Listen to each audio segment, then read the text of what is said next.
Topic पढ़ाया गया था, ठीक है ना। और सो let me start today's topic. Today we are going to understand a very basic and very interesting concept of operating system that is called semaphores. ठीक है, SEMAPHORES, semaphores. तो आज हम देखते हैं कि semaphores क्या होते हैं और how those semaphores are useful to solve the critical section problem. Critical section problem कल हमने देखी थी. हमने क्या देखा था कल कि जो मल्टीपल प्रोसेस है, तो ऐसा हो सकता है कि कुछ मल्टीपल प्रोसेस आपस में किसी कॉमन वेरिएबल को या कॉमन रिसोर्स को क्या कर रहे हैं, शेयर कर रहे हैं. तो जब मल्टीपल प्रोसेस कॉमन रिसोर्स को शेयर करते हैं तो उस समय ऐसा हो सकता है कि रिजल्ट क्या हो जाए, इनकंसिस्टेंट हो जाए. तो हम चाहते हैं कि भाई एक बार में अगर कोई प्रोसेस किसी रिसोर्स को शेयर कर रहा है तो वो प्रोसेस जब तक उसको रिसोर्स को या वेरिएबल को यूज करके टर्मिनेट नहीं हो जाए तब तक कोई दूसरा प्रोसेस उसको यूज नहीं कर सके. ठीक है ना. तभी क्या हो पाएगा, तभी हो पाएगा प्रोसेस सिंक्रोनाइजेशन. अदरवाइज प्रोसेस क्या हो जाएंगे, अनसिंक्रोनाइज. और प्रोसेस अगर अनसिंक्रोनाइज वे में काम करेंगे तो पता लगेगा कि साहब कि एक प्रोसेस ने जो रीड किया है वो दूसरे प्रोसेस ने कुछ और राइट कर दिया. ठीक है, तो समथिंग लाइक दैट. तो हमने कल देखा था कि क्रिटिकल सेक्शन क्या होता है. किसी भी प्रोसेस में या किसी भी प्रोग्राम के अंदर अगर आपका 10 लाइन की कोडिंग है या 50 लाइन की कोडिंग है या 100 लाइन की कोडिंग है, तो 100 लाइन की कोडिंग में वो 3 या 4 लाइनें जिनमें कि आपका प्रोग्राम किसी ऐसे वेरिएबल को यूज कर रहा है जिस वेरिएबल को कोई दूसरा प्रोग्राम भी at the same time use कर सकता है. तो उस जो सेक्शन है, that part of the program in which your program is going to use some shared variable और शेयर्ड रिसोर्स, तो that part of the program is known as critical section. पढ़ा था कल अपन ने. ठीक है. और क्रिटिकल सेक्शन में प्रॉब्लम क्या थी, क्रिटिकल सेक्शन में प्रॉब्लम ये थी कि जब एक प्रोसेस अपने क्रिटिकल सेक्शन में है और शेयर्ड या कॉमन वेरिएबल को यूज कर रहा है, उस समय अगर दूसरा प्रोसेस भी अपने क्रिटिकल सेक्शन में आ गया और उसी शेयर्ड या कॉमन वेरिएबल को या कॉमन रिसोर्स को यूज कर रहा है, तो there may be situations that results may be inconsistent. तो उसके लिए हमने देखा था कि there must be some solutions to the critical section problem. तो you know there are so many available solutions. अभी कई ऐसे सॉल्यूशंस हैं जो क्रिटिकल सेक्शन प्रॉब्लम को सोल्व करते हैं. जैसे पीटरसन एल्गोरिथम है, इसके लिए सेमाफोर्स जो बना पड़ेंगे वो भी है, और इनके अलावा और कई बहुत सारे तरीके हैं. और आप चाहो तो आप भी कोई तरीका नया डेवलप कर सकते हो अगर आपके दिमाग में कुछ ऐसा आइडिया आता है तो. तो हमने कल क्या देखा था कि जो भी सॉल्यूशन या जो भी एल्गोरिथम इस क्रिटिकल सेक्शन की प्रॉब्लम को सोल्व करेगी वो 3 चीजों को फॉलो करनी चाहिए, 3 कंडीशंस को फॉलो करनी चाहिए. पहली कंडीशन क्या थी, कौन बताएगा आप में से? There must be 3 conditions. Mutual exclusion. Mutual exclusion. ठीक है. म्यूचुअल एक्सक्लूजन में क्या होता है कि अगर दो प्रोसेस हैं तो अगर पहला प्रोसेस P1 अपने क्रिटिकल सेक्शन में है तो दूसरा प्रोसेस P2 जो है वो उस समय उस क्रिटिकल सेक्शन में एंटर नहीं करेगा, और तब तक एंटर नहीं करेगा जब तक कि P1 अपना काम पूरा करके टर्मिनेट नहीं हो गया है. ठीक है ना. तब तक वो वेट करता रहेगा. इसको बोलते हैं हम लोग म्यूचुअल एक्सक्लूजन. और इसका रिवर्स भी है कि अगर P2 यूज कर रहा है, क्रिटिकल सेक्शन में है, ठीक है, तो P1 क्रिटिकल सेक्शन में एंटर नहीं करेगा. कब तक? जब तक कि P2 अपना काम पूरा करके बाहर नहीं निकल जाए. ठीक है. दूसरा कंडीशन क्या थी, कौन बताएगा आप में से? प्रोग्रेस. प्रोग्रेस. ठीक है. सो प्रोग्रेस का मीनिंग क्या होता है कि अगर मल्टीपल प्रोसेस हैं, P1 P2 P3 P4 बहुत सारे प्रोसेस हैं और वो क्रिटिकल सेक्शन में आना चाह रहे हैं, तो पहली बात तो अगर बहुत सारे प्रोसेस हैं, मान लो P1 P2 P3 P4 4 process हैं और P1 और P2 को क्रिटिकल सेक्शन में आना है, तो P1 P2 के अलावा बाकी जो P3 P4 है वो क्रिटिकल सेक्शन में आने के लिए कोई फाइट नहीं करेंगे. और P1 P2 भी क्या देखेंगे कि अगर क्रिटिकल सेक्शन फ्री है, यानी क्रिटिकल सेक्शन में कोई भी प्रोसेस नहीं है, तो फिर और P1 अगर जाना चाह रहा है तो P1 को क्रिटिकल सेक्शन यूज करने से P2 नहीं रोकेगा और P2 को क्रिटिकल सेक्शन यूज करने से P1 नहीं रोकेगा. हाँ, P1 P2 को कब रोकेगा? जब P1 क्रिटिकल सेक्शन के अंदर बैठा हुआ है और P1 क्रिटिकल सेक्शन को यूज कर रहा है, तब तो P1 P2 को रोक लेगा. ठीक है. लेकिन P1 जब खुद भी यूज नहीं कर रहा है, ठीक है, और P2 को रोकना चाहे तो वो गलत बात. ठीक है ना. ये अपन ने कल पढ़ा था. इसको बोलते हैं प्रोग्रेस. यानी कि प्रोग्रेस तभी होगी जब जो प्रोसेस क्रिटिकल सेक्शन में एंटर करना चाहता है वो क्रिटिकल सेक्शन में एंटर कर सके, बशर्ते कि पहले से कोई प्रोसेस क्रिटिकल सेक्शन में नहीं है. और पहले से कोई है तो फिर क्या हो जाएगा, म्यूचुअल एक्सक्लूजन. पहला वाला कंडीशन कि पहले से कोई है तो दूसरे को वेट करना पड़ेगा, लेकिन पहले से कोई भी नहीं है तो फिर कोई वेट नहीं करेगा. The progress should be going on. नहीं बोलते show must go on, show चलता रहना चाहिए. तो that is called progress condition of the critical section problem solution. तीसरा मैंने क्या बताया था कंडीशन आप लोगों को, कौन बताएगा आप में से? Bounded wait. बाउंडेड. यस. तो बाउंडेड वेट में क्या होता है कि ऐसा ना हो कि एक प्रोसेस तो जिंदगी भर वेट ही करता रहे और जो दूसरा प्रोसेस है वो बार बार क्रिटिकल सेक्शन में एंटर करता रहे. तो जो भी हम एल्गोरिथम बनाएंगे वो एल्गोरिथम की कोडिंग इस प्रकार से होनी चाहिए कि अगर एक बार एक प्रोसेस क्रिटिकल सेक्शन में घुस गया तो वो जब क्रिटिकल सेक्शन से बाहर निकलेगा ना तो दूसरे प्रोसेस को भी एंटर करने का मौका मिल सके. और अगर मौका एक बार में, 2 बार में, 3 बार में नहीं मिल रहा तो कम से कम चौथी बार मिल जाए, 5वीं बार मिल जाए, 10वीं बार मिल जाए, 20वीं बार मिल जाए। लेकिन ऐसा नहीं कि वो अनलिमिटेड टाइम तक वेट ही करता रहेगा। आप वेट को बाउंड कर सकते हो कि भैया आपको 4 बार वेट करना पड़ेगा, आपको 5 बार वेट करना पड़ेगा, आपको 10 बार वेट करना पड़ेगा, वो बाउंड कर दिया हमने। लेकिन अनलिमिटेड वेटिंग नहीं होनी चाहिए, ठीक है ना। और कोशिश तो करो कि भाई 4 बार भी वेट करना पड़े। अगर कोई प्रोसेस लगा हुआ है क्यू के अंदर, उसको क्रिटिकल सेक्शन में एंटर करना है, तो जितना जल्दी हो सके उसको क्रिटिकल सेक्शन में एंटर करने की परमिशन मिल जाए। व्हाई? बिकॉज उसका waiting time, response time, turn around time, सब कुछ फिर क्या हो जाएगा, इफेक्ट होगा अगर उसको क्रिटिकल सेक्शन लेट मिलेगा। तो ये तीनों कंडीशन जो है ना, इन तीनों कंडीशंस को फुलफिल करते हुए there are so many algorithms, existing algorithms available to solve the critical section problem, but as per your BCS syllabus there is only one algorithm required, that is called semaphores. तो आज अपन लोग पढ़ते हैं कि semaphores के through critical section problem किस प्रकार से हम लोग सोल्व कर सकते हैं। So let me turn my screen to the board and then I will continue.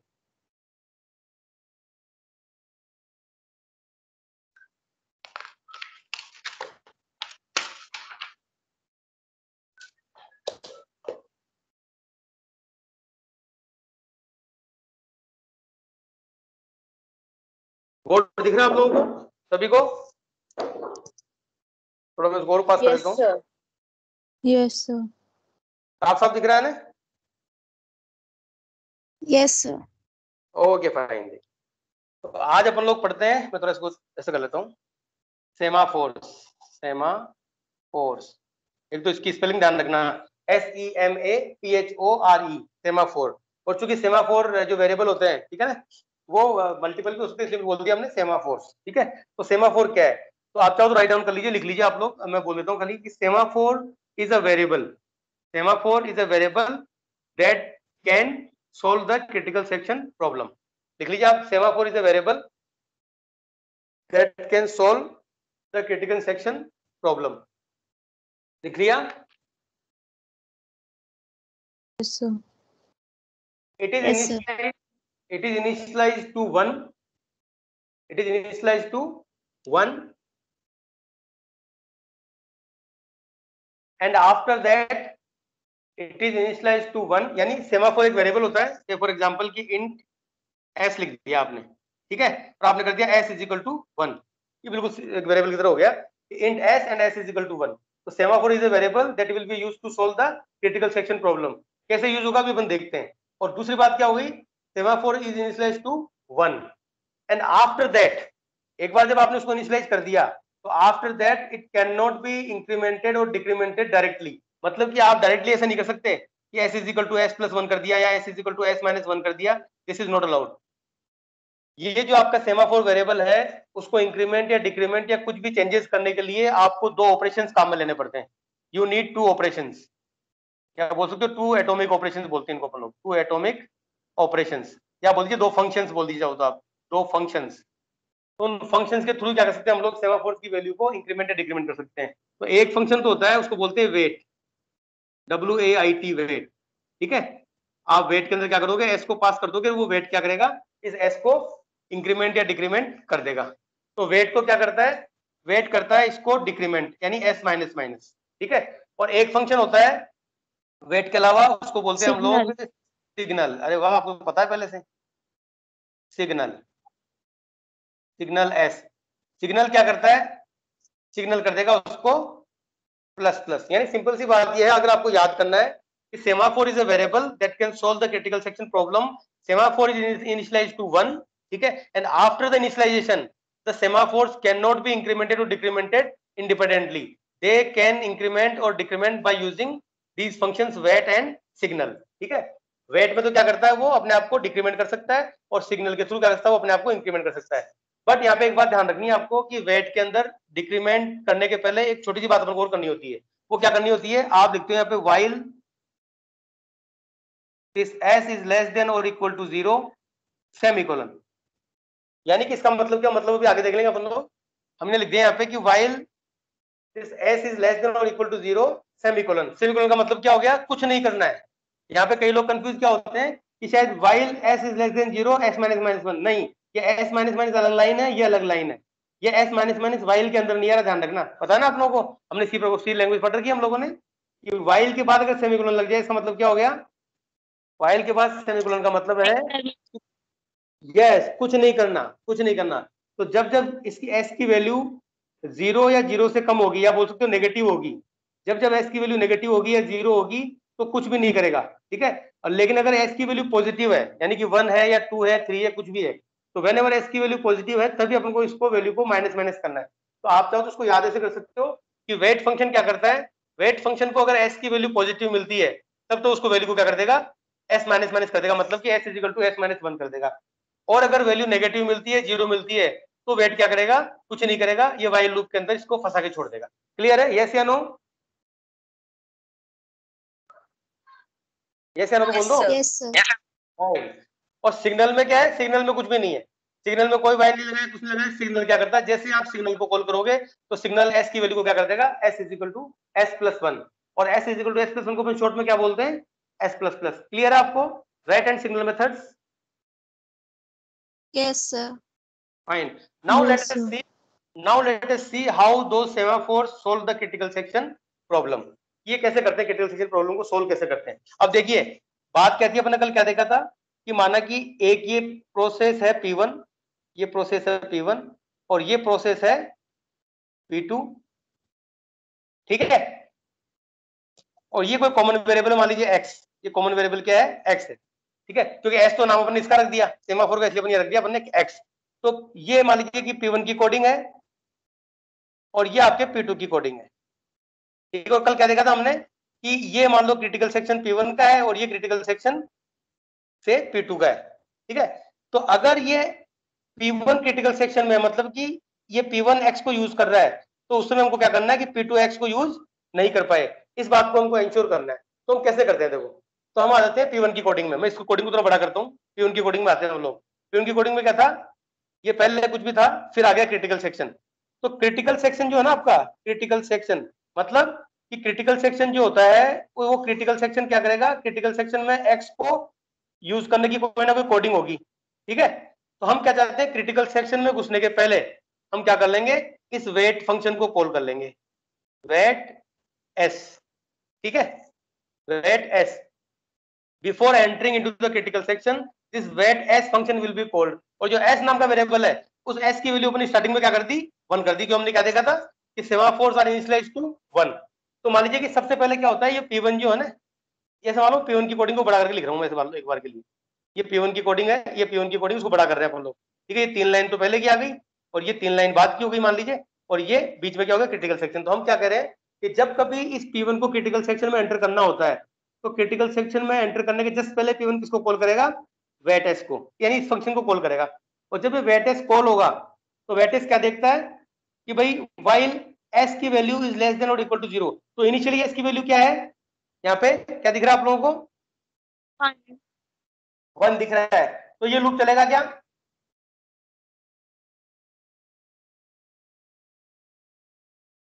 अगर एस की वैल्यू है तो 1 इज लेस देन और इक्वल टू 0 होता है क्या, नो। 1 तो क्या होता है, ग्रेटर देन 0 होता है। तो ये व्हाइल लूप तो नहीं चलेगा। तो अपन नेक्स्ट लाइन में आ गए। नेक्स्ट लाइन क्या बोल रही है, एस माइनस माइनस, यानी कि एस की वैल्यू को क्या कर दो, अब एस की वैल्यू को 1 से कर दो 0, ठीक है। तो एस की वैल्यू क्या होगी, 0, यानी कि इसने क्या किया, एस की वैल्यू को 0 करके क्रिटिकल सेक्शन में आ गया।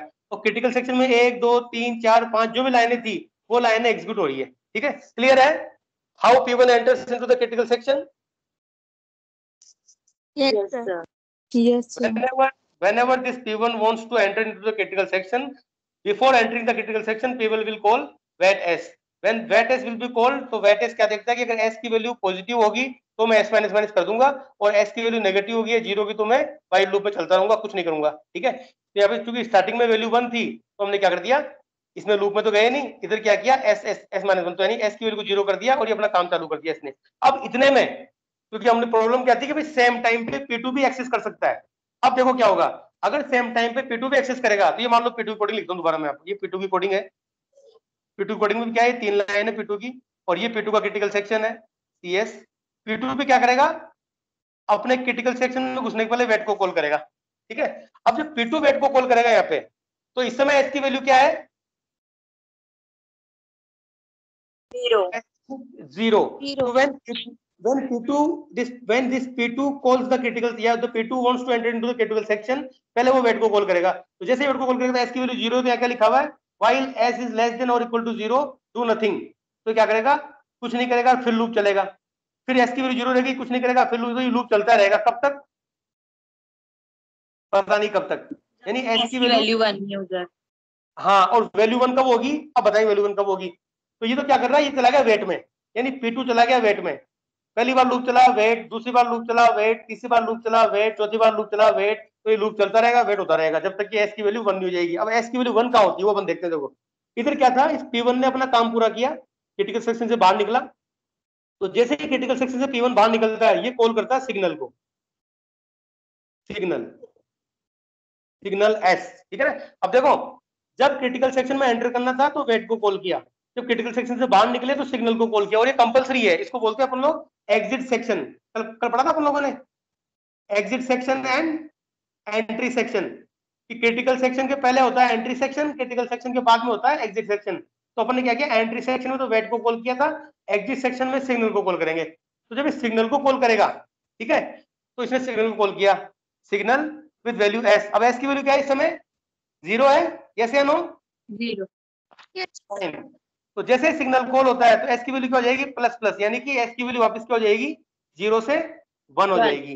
अब s की वैल्यू क्या होगी, 1। अब देखो यहाँ चीज अपने नोट करी कि P1 अपने क्रिटिकल सेक्शन में घुस करके इस x, ये जो आपके जो भी कॉमन वेरिएबल था उसके साथ जो कुछ भी करना था वो कर करा करके क्रिटिकल सेक्शन से बाहर निकल गया, बाहर निकल के इसने सिग्नल को कर दिया s, मतलब कि s की वैल्यू को कर दिया इसने 1।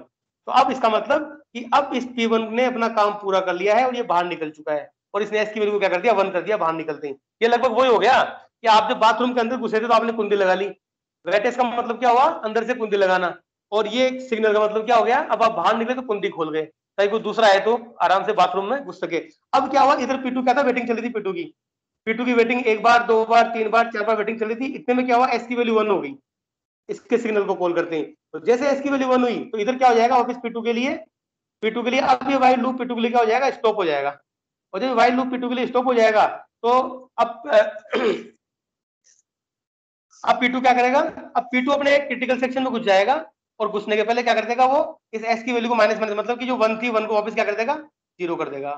तो यानी P2 s की वैल्यू को 1 से 0 करके क्रिटिकल सेक्शन में घुस गया, ठीक है। अब कोई P3 आता है तो P3 भी क्या करेगा, P3 वेट को कॉल करेगा, समझ में आ रहा है आप लोगों के, P3 वेट को कॉल करेगा, और P3 को वेट की वैल्यू क्या मिलेगी इस समय, 0 मिलेगी, तो P3 वाइल लूप में चला जाएगा, ठीक है। यानी कि P3 को वेट ही करना पड़ेगा, कब तक, जब तक कि P2 क्या नहीं करेगा, तब तक कि P2 सिग्नल को कॉल नहीं कर लेता।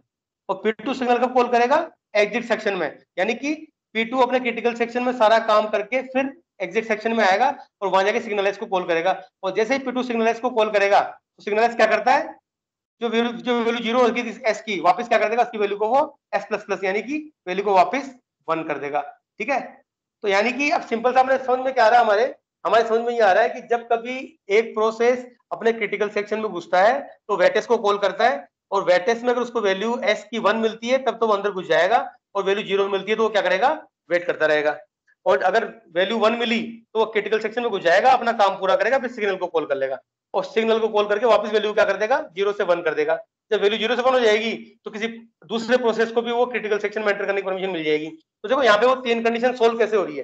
पहली कंडीशन क्या थी, म्यूचुअल एक्सक्लूजन, यानी कि अगर P1 क्रिटिकल सेक्शन में है तो P2 क्रिटिकल सेक्शन में नहीं आना चाहिए। तो हमारे इससे हो रहा कि नहीं हो रहा है, ऐसा बताओ, पहली कंडीशन सेटिस्फाई हो रही कि नहीं हो रही सेमाफोर से, यस या नो। Yes sir.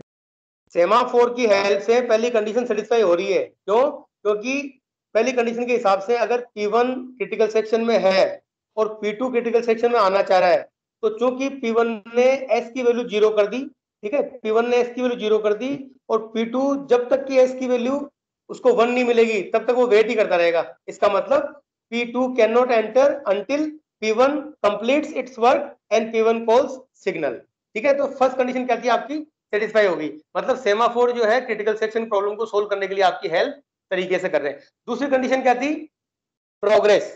प्रोग्रेस क्या बोलती है, जैसे फर्स्ट टाइम P1 आया था, तो फर्स्ट टाइम जब P1 आया तो सेमाफोर की वैल्यू 1 थी, तो सेमाफोर की वैल्यू 1 है, तो P1 और P2 दोनों ही क्या है, वो इसको यूज कर सकते हैं। तो माना कि P1 पहले आ गया तो P1 को वैल्यू s की 1 मिली, तो P1 ने क्या किया, इस वेट फंक्शन में गया और एस की वैल्यू को क्या कर दिया उसने, क्योंकि 1 थी तो लूप में तो गया नहीं, इधर आ गया, एस की वैल्यू को 0 कर दिया और 0 करके अपना काम चालू कर दिया। ठीक है, और अब P2 को वेट करना पड़ रहा है, और जब ये काम पूरा हो जाएगा, ठीक है, तो एस क्या कर देगा, बाहर निकल जाएगा, और नाउ P2 कैन एंटर। यानी कि जो भी प्रोसेस क्रिटिकल सेक्शन में एंटर करना चाह रहा है तो वो एंटर कर पा रहा है, बशर्ते कि क्रिटिकल सेक्शन उस समय फ्री हो।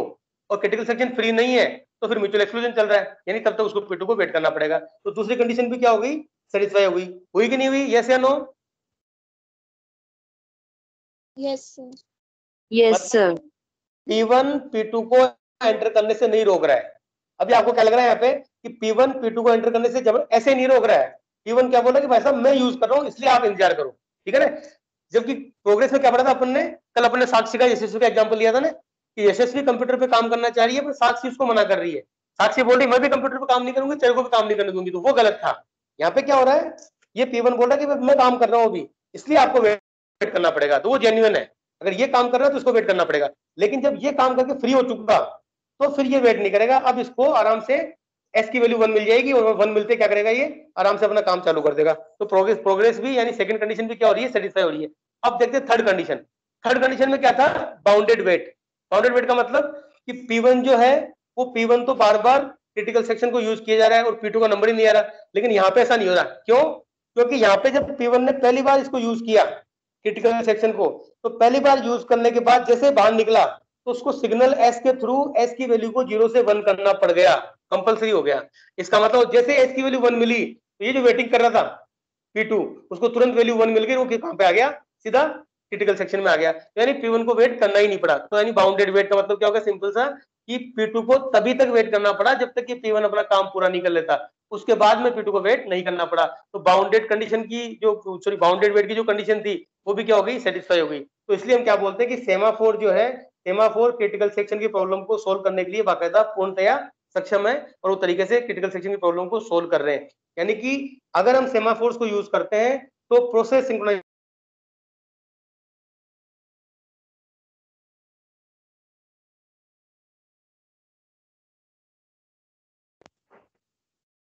Am I audible? Am I audible? Yes sir. Okay, yes fine. Sir. तो देखिए, using the semaphores we have solved the problem of the critical section, ठीक है। और how the semaphores can solve the critical section, by using those two functions, wait and signal. हमने क्या देखा था, initially semaphore is initialized to 1। ये question भी आया था एग्जाम में कई बार आपके एमसीक्यूज के अंदर, कि सेमाफोर की इनिशियल वैल्यू क्या होगी, तो आप क्या बोलोगे, सेमाफोर की इनिशियल वैल्यू होगी 1।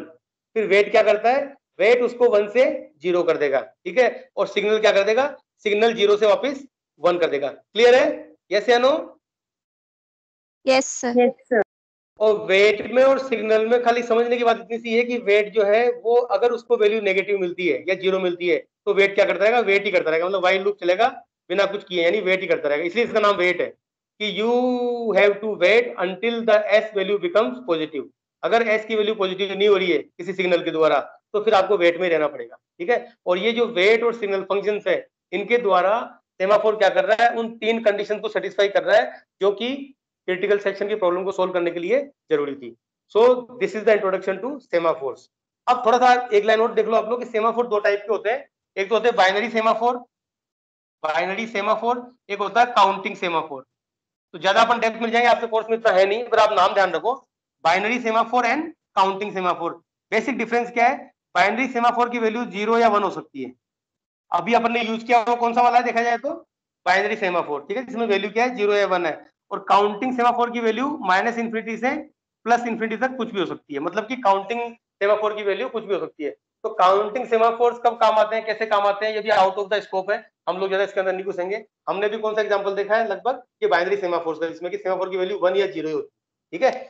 और अगर आप चाहो तो सेमाफोर्स की वैल्यू 1 या 0 के अलावा और कुछ भी हो सकती है, लेकिन वो अभी आउट ऑफ द स्कोप, वो अपन लोग भी नहीं पढ़ेंगे। कल को जब आप एमसीए करोगे तो उसका वहां जाके आप इसको पढ़ पाओ, ठीक है। अभी आपके पास सिर्फ इंट्रोडक्शन था सेमाफोर का। I hope this semaphore is clear to all of you. If you have any doubt, any question, you can ask me, anybody, बताइए, want to ask anything? Sir अगर जैसे मतलब P1 का क्रिटिकल सेक्शन बहुत ज्यादा long है तो P2 को काफी टाइम के लिए वेट करना पड़ जाएगा, तो सर फिर उसमें तो थर्ड कंडीशन डिससेटिस्फाई हो जाएगी ना। थर्ड कंडीशन कौन सी? Bounded wait. नहीं वो तो ठीक है, अगर मान लो क्रिटिकल सेक्शन बड़ा है उसका तो वो तो यूज करना चाह रहा है, उसका अपन कुछ नहीं कर सकते। लेकिन पता मोस्टली क्या होगा, जो कॉमन वेरिएबल्स या कॉमन रिसोर्सेज है ना, ये भी आपको ध्यान रखना पड़ेगा कि जो भी क्रिटिकल सेक्शन होता है, क्रिटिकल सेक्शन में हम लोग उसकी कोडिंग को कम से कम लिखें, ठीक है, ताकि बाकी प्रोसेस को कम से कम वेट करना पड़े। पर हाँ, अगर मान लो कोई बात, अगर कोई बाथरूम में जाके बैठ गया, बाहर निकल नहीं रहा, तो आप क्या कर सकते हो? दैट इज द प्रॉब्लम, ठीक है ना। वो आधे घंटे भी नाके नहीं आ रहा, 1 घंटे भी नाके बाहर नहीं आ रहा, वो बाहर निकल नहीं रहा, तो क्या कर सकते हो आप? ठीक है, और ज्यादा उसको सिखाओगे भैया, तो देखो तरीके से ना आया कर भाई, ऐसा कोई 2-2 घंटे में नहाता है बाथरूम बैठ के यार, 15 मिनट बाहर निकला कर, बाकी लोग भी वेट कर रहे हैं, ठीक है। तो नॉर्मली क्या होता है, क्रिटिकल सेक्शन में जो कोडिंग आप लिखते हो ना, वो इस प्रकार से, क्योंकि प्रोग्रामर जो होता है, तो ये प्रोग्रामिंग कर कौन रहा है? आप और हम ही तो कर रहे हैं ना। तो आपको और हमको ये ध्यान रखना कि while we are making our programs, while we are making our software, तो हमको क्रिटिकल सेक्शन की कोडिंग इस तरीके से लिखनी चाहिए कि वो शॉर्ट एंड स्वीट हो, और ज्यादा वो किसी और प्रोसेस को ज्यादा वेट नहीं करना पड़ जाए, ये हमको ध्यान रखना है। लेकिन बाउंडेड वेट तो क्या था? बाउंडेड वेट तो ये कह रहा था कि भाई P1 एक बार वेट में गया, क्रिटिकल सेक्शन को यूज किया और बाहर भी निकल गया, और फिर दोबारा क्रिटिकल सेक्शन में घुस गया, फिर बाहर निकल गया, फिर तिबारा घुस गया, फिर बाहर निकल गया, फिर चौबारा घुस गया, फिर बाहर निकल गया, ठीक है। तो ये तो P1 तो बार बार निकल रहा है, घुस रहा है, निकल रहा है, घुस रहा है, निकल रहा है, घुस रहा है, लेकिन P2 का नंबर ही नहीं आ रहा, वो था बाउंडेड वेट, ठीक है। यहाँ पे क्या हो रहा है, अगर क्रिटिकल सेक्शन बड़ा भी है, तो बड़ा है, छोटा है, कुछ भी है, लेकिन एक बार तो क्रिटिकल सेक्शन से बाहर निकलना पड़ेगा, और जैसे वो बाहर निकलेगा तो उसको सिग्नल को कॉल करना पड़ेगा। सिग्नल को कॉल करते क्या हो जाएगा, सिग्नल को कॉल करते ही सिंपली क्या हो जाएगा, आपकी वैल्यू हो जाएगी 1, और 1 मिलते क्या होगा, ये लूप में चल रहा था, वाइल के लूप में वेट कर रहा था P2, उस P2 को तुरंत वैल्यू 1 मिल जाएगी। 1 मिलते क्या कर देगा, वो अपने क्रिटिकल सेक्शन में एंटर कर जाएगा, और वैल्यू को क्या कर देगा, वापस 0 कर देगा। उल्टा P1 को नहीं मिलेगा दोबारा, जब तक ये P2 काम पूरा निकल लेता, ठीक है ना। तो that is how it satisfy the bounded wait condition. Clear है? Yes sir. Any other doubt? No doubts? ठीक है, चलो। तो with that let us conclude today's topic. Today we have discussed the critical section problem, process synchronization, and to solve the critical section problem, as we saw, there are 3 conditions. First is, नाम बताओ क्या है first का? Mutual exclusion, second is progress, and third is bounded wait. तो ये जो mutual exclusion, progress and bounded wait, इन तीनों कंडीशंस को सेमाफोर्स क्या करते हैं, सेटिस्फाई करते हैं। और सेमाफोर कोई बड़ा टॉपिक नहीं है, बहुत सिंपल सा कंसेप्ट है। हमने एक वेरिएबल लिया, उसका नाम रख दिया सेमाफोर, उसकी वैल्यू को कर दिया 1, ठीक है। और इधर जब कभी कोई भी प्रोसेस क्रिटिकल सेक्शन में एंटर करना चाह रहा है, तो सेमाफोर की वैल्यू को रीड करता है। अगर सेमाफोर की वैल्यू 1 मिलती है, ठीक है, तो क्रिटिकल सेक्शन में एंटर कर जाएगा, और वैल्यू को 1 से क्या कर देगा, 0 कर देगा। और अगर सेमाफोर की वैल्यू 0 मिलती है, तो वेट करता रहेगा, कब तक, जब तक कि वैल्यू 0 से 1 नहीं हो जाए। तो 0 से 1 कौन करेगा वैल्यू को? 0 से 1 वैल्यू को वो प्रोसेस करेगा जो क्रिटिकल सेक्शन में एंटर कर चुका। कैसे करेगा? जैसे वो अपने क्रिटिकल सेक्शन को पूरा करता है, ठीक है, तो क्रिटिकल सेक्शन से एग्जिट होने के पहले क्या कर देगा, वो सिग्नल को कॉल कर लेगा, और सिग्नल को कॉल करके वो एस की वैल्यू को 1 कर देगा। और जैसे एस की वैल्यू 1 मिलेगी, सेमाफोर की वैल्यू 1 मिलेगी, ठीक है, तो आपका जो प्रोसेस P2 या कोई दूसरा प्रोसेस है जो वेटिंग में था, उसको क्या मिल जाएगी, एस की वैल्यू अगेन 1 मिल जाएगी, और 1 मिलते ही वो एंटर कर जाएगा, और वो एंटर करेगा तो एस की वैल्यू को 0 कर देगा। तो सिंपल सा कंसेप्ट है, एस की वैल्यू 1 मिले तो एंटर कर दो, और एस की वैल्यू को 0 कर दो, ठीक है। और जब बाहर निकलो, तो बाहर निकलने के पहले वापस क्या कर दो, एस की वैल्यू को 1 कर दो। ये वो चिटक उसका काम हो गया लॉक लगाने वाला, कि आपने वॉशरूम में, बाथरूम में एंट्री की, अंदर से कुंडी लगा ली, कुंडी लगाने का मतलब एस की वैल्यू को 0 कर दिया आपने, ठीक है। जब आपने अपना काम पूरा कर लिया, आप बाहर निकलते हो, तो एस की वैल्यू को 1, यानी कुंडी को खोल जाओ वापस, तो कुंडी क्या हो जाएगी, वापस 1 हो जाएगी। तो कुल मिलाकर के आप बोल सकते हो 1 का मतलब ग्रीन सिग्नल, 0 का मतलब रेड सिग्नल।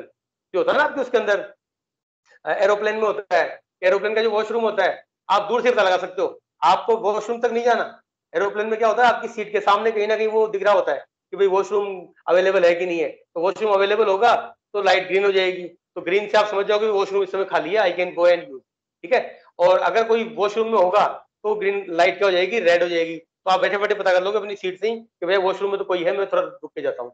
होता कि नहीं होता ऐसा, ठीक है। तो इस semaphores are just like that green line and red line, sorry green light और रेड लाइट। तो S इज इक्वल टू 1 का मतलब green light, S is equal to 0 का मतलब रेड लाइट। और ग्रीन लाइन रेड लाइट कैसे होती है? रेड लाइट तो होती है वेट के थ्रू, और ग्रीन लाइट होती है सिग्नल के through. So that is all about the semaphores. I hope it is clear to all of you. If you have still you have any doubt, you can ask me. No doubts?